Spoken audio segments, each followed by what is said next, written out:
안녕하세요. 박준호입니다. 지금부터 가치 투자하는 방법에 대해서 말씀드리겠습니다. 대부분의 사람들이 주식을 도박이라고 알고 있습니다. 사실 또 어느 정도는 일리가 있는 얘기죠. 왜냐하면 가치 투자를 안 하기 때문이죠. 가치 투자는 도박이 아니고 가치 투자야말로 도박이 아닌 진실입니다. 투자 스타일은 크게 보면 두 가지로 분류할 수 있습니다. 매매와 투자지요. 사실상 우리가 투자라고 말하는 것의 대부분이 매매입니다. 매매는 단기이고 투자는 장기입니다. 그래서 단기 매매와 장기 매매 이렇게 두 분류로 나눌 수 있습니다. 단기 매매는 또 정보를 통해서 매매하는 정보 매매가 있고 차트 모양을 가지고 그 모양에 의해서 거래를 하는 차트 매매가 있습니다. 이 둘 다 시세 차익을 목표로 하고 있죠. 그래서 단기적인 주가의 상승 차익을 노리고 하는 거래 스타일을 단기 매매라고 합니다. 장기 투자는 이러한 정보나 장기 차트를 가지고 하는 게 아니라 기업의 가치를 가지고 투자 판단을 하고 그것을 매수하는 것. 그리고 또 장기 성장 가치라는 현재 가치보다 미래 가치를 가늠해서 그것을 가지고 이제 긴 호흡으로 시세 차익을 노리는 이러한 스타일의 성장주 장기 투자. 이러한 가치주 투자와 성장주 투자 이런 장기적인 큰 흐름을 타는 것을 장기 투자라고 말합니다. 그러니까 투자와 매매 이렇게 두 분류로 크게 나눌 수 있겠습니다.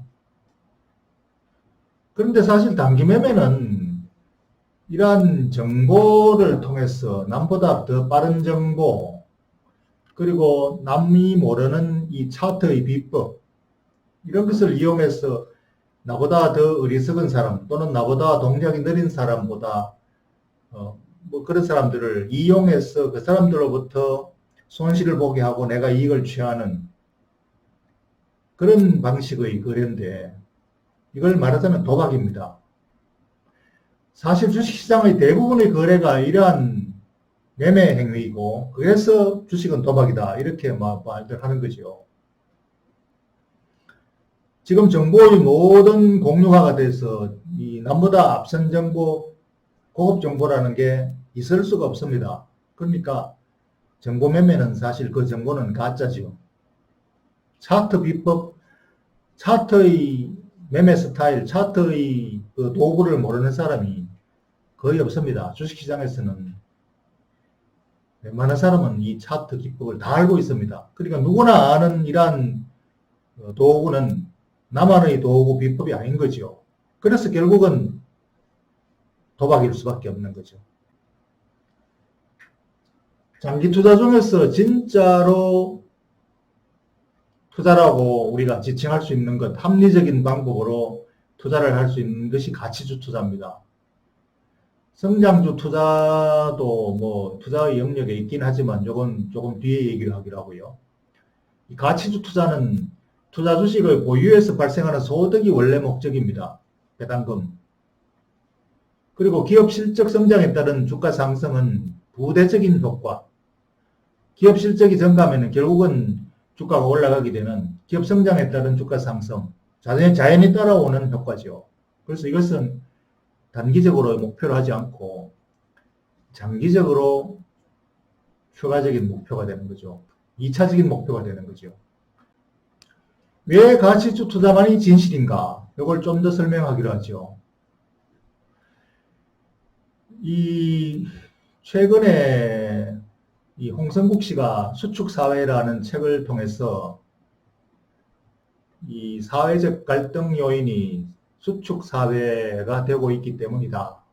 그래서 파이가 점점 줄어들기 때문에 그 파이를 서로 나누어 가지려고 하는 갈등, 사회적 갈등이 극에 달하고 있다.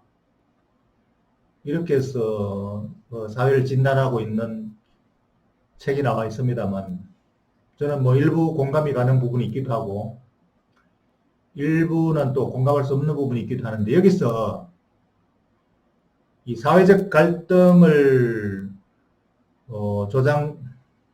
이렇게 된 가장 큰 이유가 부의 불평등이다. 이것은 뭐 저도 당연히 공감하는 부분입니다. 이 부의 불평등의 해소를 위한 노력이 사회적으로 있어야 되는데, 그 정치권이나 사회적으로 있어야 하는 것 외에 본인 스스로도 이것을 해소를 하는 노력을 하게 됩니다. 현재 이 사회가 수축 사회가 아니라 팽창 사회라고 보는 이유는 인류 우주의 운명이 빅뱅이기 때문이죠. 빅뱅 이후로 우주는 숙명적으로 팽창하는 과정 중에 있습니다. 지금도 끝없이 팽창하고 있죠. 지구의 모든 사회 이러한 시스템들이 다 성장, 발전하는 과정에 있다. 그래서 그런 측면에서 팽창 사회다, 여전히. 저는 그렇게 보고 싶군요. 그래서 그런 과정에서 어쨌든 지금 부의 불평등이 해소가 되는 사회적 또는 개인적인 노력이 지금 이어지고 있는데, 남의 것을 빼앗기를 해서 하느냐, 아니면 성장의 비클에 내가 같이 올라타느냐, 이 두 가지 방법론이 다 상존합니다. 주식시장에서.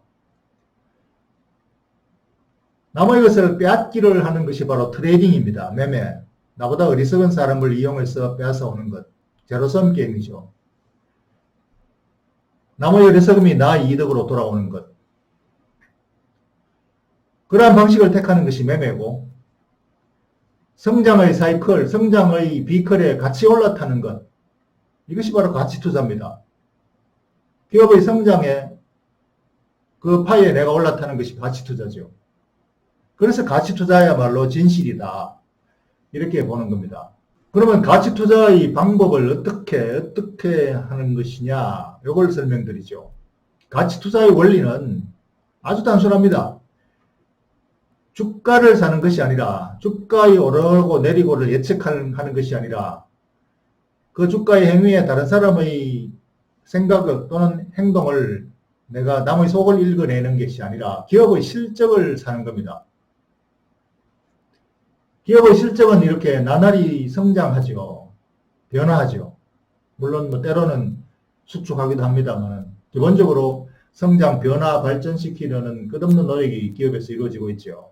그래서 이 기업의 실적을 사는 거죠. 움직이는 실적. 이 실적의 가치를 어떻게 매겨서 사느냐, 이게 바로 가치 투자입니다. 매우 단순한 척도를 이용하고 있습니다. PER이라는 가치 투자의 투자 척도, 투자 도구, 유일무이한 도구가 바로 PER입니다. PER이라는 게 Price Earning Ratio, 주가와 그 기업의 이익의 배수를 말하는 게 PER입니다. 이 회사의 가치가 얼마인가? 그것은 PER이 얼마인가? 이렇게 말하는 겁니다. 그래서 예를 들어 순이익이 5억 원인 기업은 1주당 순이익이 5천원이고 1주당 배당금 그 중에서 2천원을 배당한다면 3천원은 회사에 유보시켜 놓는 거죠. 이 회사의 주가가 4만원이라는 것은 주식 총 거래수가 10만 주라면은 시가총액은 40억 원이 됩니다. 그런데 한 주당으로 계산하느냐, 기업 전체로 계산하느냐, 주식시장에서는 한 주당으로 거래가 되죠. 그러니까 한 주당으로 계산하나 전체로 계산하나 똑같은 값이 나옵니다. 시가총액분의 순이익이나 한 주당 주가분의 한 주당 이익이나 같은 게 수치죠. 그래서 투자수익이라는 것은 내가 사는 주식 4만 원에 대해서 한 주당 이익이 얼마짜리 회사냐, 5천 원짜리라면 4만 분의 5천 원이니까 12.5% 투자수익입니다. 물론 이 중에서 당해연도 배당으로는 일부를 받아내죠. 그래서 2천 원 배당 받아내면은 배당 수익률로 치면은 5%가 되지만 실질 투자 수익률은 회사 내부 이익, 그것도 결국 궁극적으로 주주의 몫이니까 12.5%가 됩니다. 그런데 이것을 가지고 이제 투자 척도 도구로 사용하기 쉽게 하기 위해서 역수로 계산해 가지고 거꾸로 이익분의 주가로 해서 8배 이렇게 하는 것이 바로 PER입니다. 편의상 투자 판단을 상대 비교하기 쉬운 지표로 쓰기 위해서 이렇게 만든 거죠. 그러니까 이 PER분의 역수가 바로 투자 수익률이 됩니다. 그래서 이 투자 수익률이 이게 내가 살만한 거 아닌가, 다른 투자 대상에 비해서 이게 좋은 값인가 나쁜 값인가. 부동산 투자 수익률이 뭐 8%라면은 이 투자 수익률이 12.5%라면은 부동산 투자보다 이게 유리하다고 할 수 있는 거죠. 은행 이자가 2%라면 이건 12.5%래. 은행 이자보다 훨씬 더 좋은 수익률이라고 할 수 있는 거죠. 그러니까 이러한 비교 척도를 쓰기 위해서 PER로 표시를 한 겁니다. 그래서 가치 투자의 판단 지표는 그냥 PER 하나만 나오면 충분하고 그것을 가지고 판단합니다. 매우 단순하지요. 쉽죠. 그래서 우리가 보는 온라인상에 어떤 기업의 정보나 또는 HTS에서 나오는 거래 지표에서 나오는 이 차트와 주변에 있는 수치, 이것 중에서 PER 또는 PER을 계산하기 위한 보조 지표들이 다 나와 있습니다. 이미 다 계산해 놓고도 있고. 그래서 이런 것들을 보고 판단하면 되는 거죠. 판단만 할 뿐입니다. 따로 계산할 필요가 없습니다. 그래서 이것을 가지고 어떻게 판단하느냐? 매우 단순합니다. 자, 비교 대상 어떤 내가 타겟으로 하는 투자기업의 지표가 PR이 8배고 배당 수익률이 5%, 부채 비율이 5%. 이런데 경쟁사하고 비교해 보니까 경쟁사 PR이 10배고 배당 수익률이 2%고 부채 비율 100%라면 경쟁사보다는 이 회사가 훨씬 더 우수한 회사죠. 그래서 경쟁사보다는 이 회사를 선택하는 판단 지표로 이것을 쓰고, 또는 시장 전체하고 비교해봐서 시장 전체의 기업 평균보다는 이 회사가 투자 수익이 좋다면 또 비교해서 이걸 가지고 비교 지표를 쓰고, 이 PER이 가장 중심 지표고 나머지 지표들은 보조 지표일 뿐입니다. 그래서 이 도구 PER이 바로 가치 투자의 절대 지존의 평가 지표이죠. 이것만 알면 됩니다. 얼마나 단순합니까? 그런데 거기서부터 한 발자국 더 나가야 되는 거죠. 이렇게만 하면 너무 단순하니까 이 E가 문제입니다. PER. 이 E가 항상 변하죠. 고정되어 있는 게 아니라 원래의 이익, 이걸로 계산한 지표는 8이지만 내년도 이익은 얼마나 될지, 얼마나 성장할지 또는 줄어들지, 이게 좀 어려운 거죠. 그걸 추정해야 됩니다. 그래서 이 E가 영구지속기업이라는 비전을 가지고 있는 E라야 좋은 것이다. 그래야 진짜의 가치가 있다. 현재 이익, 원래 이익보다 내년의 이익 또는 후내년, 10년 후의 미래이익이 더 중요하다. 그렇죠. 기업의 미래 장기 성장률이 이제 받쳐줘야 되는 거죠. 장기 성장률이 좀 좋아야 이게 미래이익이 성드러나는 거죠.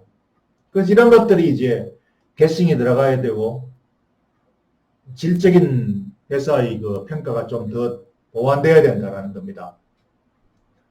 그 다음에 또 파산 위험이 있을 수 있다. 이 회사가 잘못하는 것이 아니라도 세계적으로 무슨 부채 위기가 온다든지 금융위기가 온다든지 이런 시스템의 교란 때문에 부채 비율이 만약에 상당히 높은 기업의 경우에는 의외로 사회적인 그러한 위험 때문에 파편이 날아올 수 있는 그런 가능성이 있는 거죠. 그래서 부채 비율이 가급적 낮아야 그런 외부 요인의 영향을 덜 받는다. 이것이 이제 부채 비율로 인한 파산 위험입니다. 이런 것들도 고려해서 가급적이면 우수한 재무구조를 갖춘 회사가 PER 지표가 질적으로 우수하다. 미래 이익의 질이 좋다. 이렇게 말을 할 수 있는 거죠. 그래서 이런 것들이 바로 보완되는 부대적인 추가적으로 노력해야 되는 요인이 되는 겁니다. 그래서 이런 것들이 보완된다면은 이제 PER로 모든 투자 대상 기업을 판단해서 투자를 하면 됩니다. 한 가지 더 매우 중요한 사항이 있습니다. 가치 투자의 오해. 모두들 가치 투자한다고 그럽니다. 우리는 도박하는 게 아니라 가치 투자한다 그럽니다. 기관의 펀드 매니저들, 국민연금 모두 다 그렇게 부르짖고 있습니다. 그러나 전부 다 가짜입니다. 이 가치주로 시세 매매를 하고 있거든요.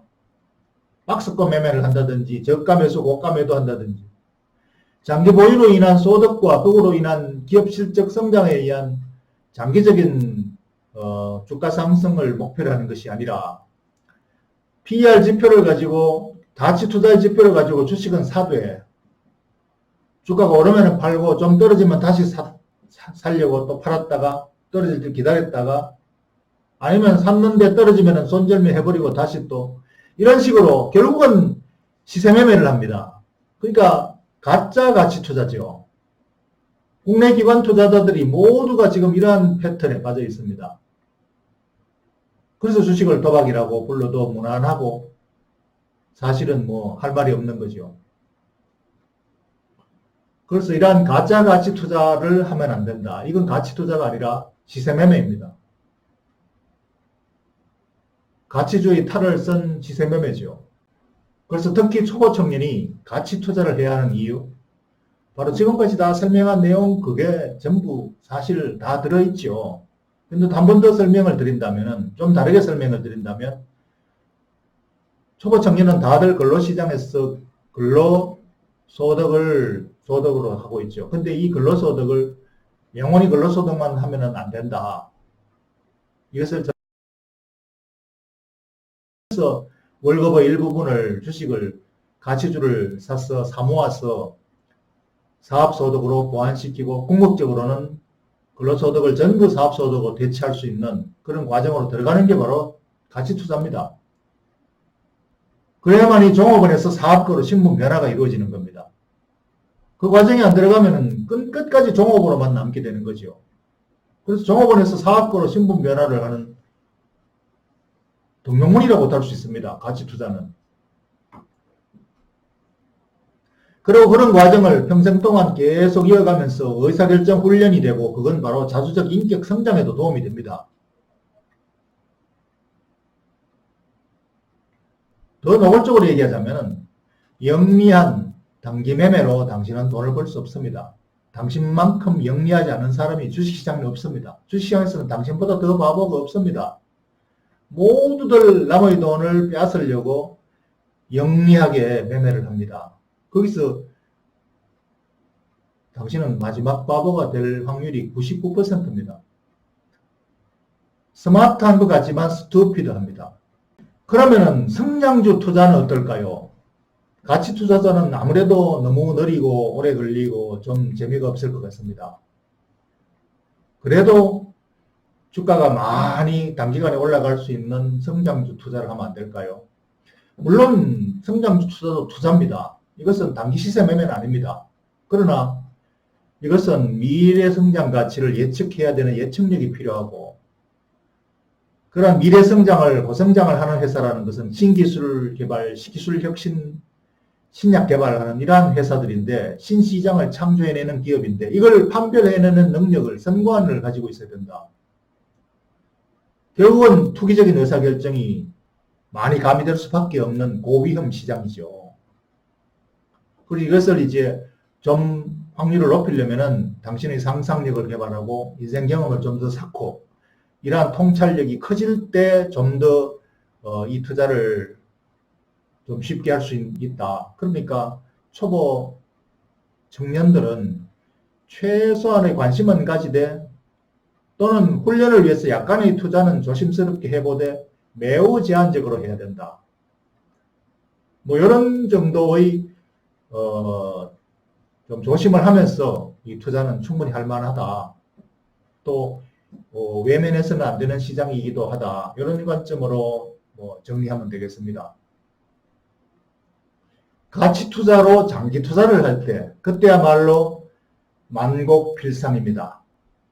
기업 가치나 주가나 만 번을 꺾이더라도 결국은 위로 올라갑니다. 그 물결을 탈 수가 있는 거죠. 가치 투자의 도구는 매우 단순합니다. PER 이 하나면 충분합니다.